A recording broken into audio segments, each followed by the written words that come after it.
Hello everyone, welcome to my new video. আজকের এই ভিডিওতে কথা বলবো মালয়েশিয়াতে একজন ইন্টারন্যাশনাল স্টুডেন্টের প্রতি মাসে কত টাকা খরচ হয়ে থাকে। আপনি যদি বাংলাদেশ থেকে মালয়েশিয়াতে পড়াশোনা করার কথা চিন্তা করে থাকেন তাহলে এই ভিডিওটা আপনার জন্য খুবই গুরুত্বপূর্ণ হবে। তো চলুন ভিডিওটা শুরু করা যাক। আমি সমস্ত খরচকে 5 ভাগে ভাগ করেছি। First accommodation, second food, third transport, fourth mobile ও ইন্টারনেট বিল এবং 5 আদার্স কস্ট। তো চলুন প্রথমেই বলা যাক অ্যাকোমোডেশন নিয়ে।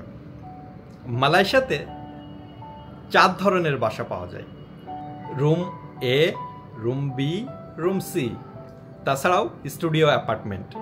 এখন আসি রুম এ, বি, সি নিয়ে।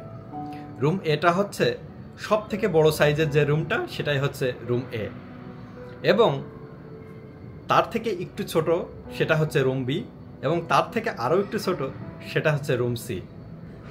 যদিও বাসা ভাড়ার খরচটা ডিপেন্ড করবে আপনি কোন এরিয়াতে থাকবেন। প্রথমেই বলে নিতে চাই, আপনি যদি কুয়ালালামপুর শহরের ভিতরে থাকেন তাহলে কিন্তু আপনার খরচটা একটু বেশি হতে পারে, এবং আপনি যদি কুয়ালালামপুরের বাইরে থাকেন তাহলে একটু কম হতে পারে। তো যাই হোক, আমি আপনাদেরকে ধারণা দিচ্ছি যে আসলে কত টাকা লাগতে পারে বাসা ভাড়ার জন্য। রুম এর জন্য আপনাকে বাজেট রাখতে হবে 1000 রিঙ্গিত। রুম বির জন্য আপনাকে বাজেট রাখতে হবে 600 থেকে 800 রিঙ্গিত পর্যন্ত, এবং রুম সির জন্য আপনাকে বাজেট রাখতে হবে 500 থেকে 600 রিঙ্গিত মতো। তাহলে আপনি একটা বাসা পেতে পারেন, এবং আপনি যদি শেয়ারিংয়ে থাকেন তাহলে এর থেকে আরও কম হবে। আপনি চাইলে রুম এতে 3 জন থাকতে পারবেন একই সঙ্গে, এবং রুম বিতে 2 জন থাকতে পারবেন, এবং রুম সি 1 জনের জন্য।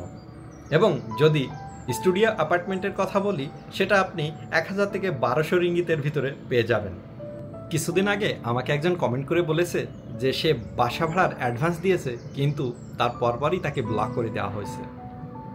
তো তার জন্য ভাবলাম যে আমি কিছু সাইটের কথা বলি, যে সাইটে ঢুকে আপনি আপনার বাসাটা বুক করতে পারবেন। আপনি trip.com থেকে আপনি আপনার বাসা বুক করতে পারেন, প্রপার্টি গুরু মালয়েশিয়া থেকেও আপনি বুক করতে পারেন, এবং আইবিলিক থেকেও আপনি আপনার বাসাটা বুক করতে পারেন।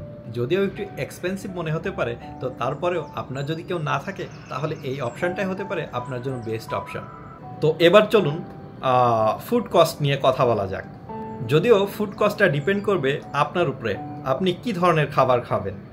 আপনি যদি নিজেই রান্না করে খান তাহলে আপনি 300 রিঙ্গিতের ভিতরে কভার করতে পারবেন, এবং আপনি যদি বাইরে খান তাহলে আপনার খরচ হবে মিনিমাম 500 থেকে 600 রিঙ্গিত মতো।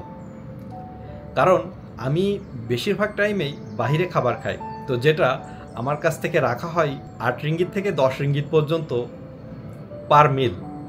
যদি আমি ডিনার করি সেটাও এমন যায়, লাঞ্চ করলেও এমন যায়, তো সেক্ষেত্রে আমি ধরতেই পারি 500 থেকে 600 রিঙ্গিত লাগবেই।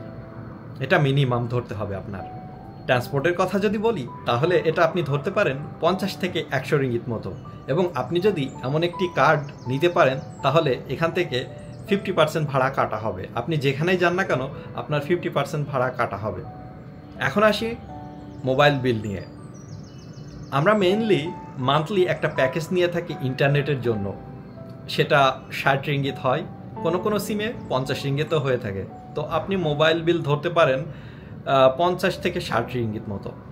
এবং আমি যদি অন্যান্য খরচের কথা বলি তাহলে অন্যান্য খরচ আপনি ধরতে পারেন 100 থেকে 150 রিঙ্গিত। যেমন হতে পারে আপনি একটু শপিং করলেন, আপনি বাইরে ফ্রেন্ডদের সঙ্গে একটু আড্ডা দিলেন। আমি যদি মিনিমাম খরচটাও ধরি তাহলে কিন্তু 1000 রিঙ্গিতের কমে আসবে না, কারণ বাসা ভাড়া, food cost, internet bill, transport এবং আদার খরচ মিলে মিনিমাম আপনাকে 1000 রিঙ্গিত ধরতে হবে, যেটা বাংলা টাকায় আসে 28 থেকে 30,000 টাকা।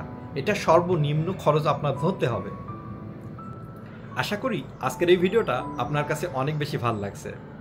যদি ভিডিওটা ভালো লেগে থাকে এবং হেল্পফুল মনে হয় তাহলে ভিডিওটা অবশ্যই শেয়ার করবেন, এবং সাবস্ক্রাইব করতে ভুলবেন না কিন্তু। এবং আপনি কী ধরনের ভিডিও চাচ্ছেন নেক্সট টাইম আপনি আমাকে কমেন্ট করে জানাবেন। তাছাড়াও পড়াশোনার বিষয়ে আপনার যদি কোনো ধরনের সাপোর্টের দরকার হয় ইউনিভার্সিটির অ্যাডমিশন প্রসেস নিয়ে আপনি আমাকে ইনবক্স করতে পারেন, আমি আপনাকে সুন্দর একটি গাইডলাইন দিয়ে দেবো। তো ধন্যবাদ সবাইকে, দেখা হবে নতুন কোনো ভিডিওতে। আল্লাহ হাফেজ।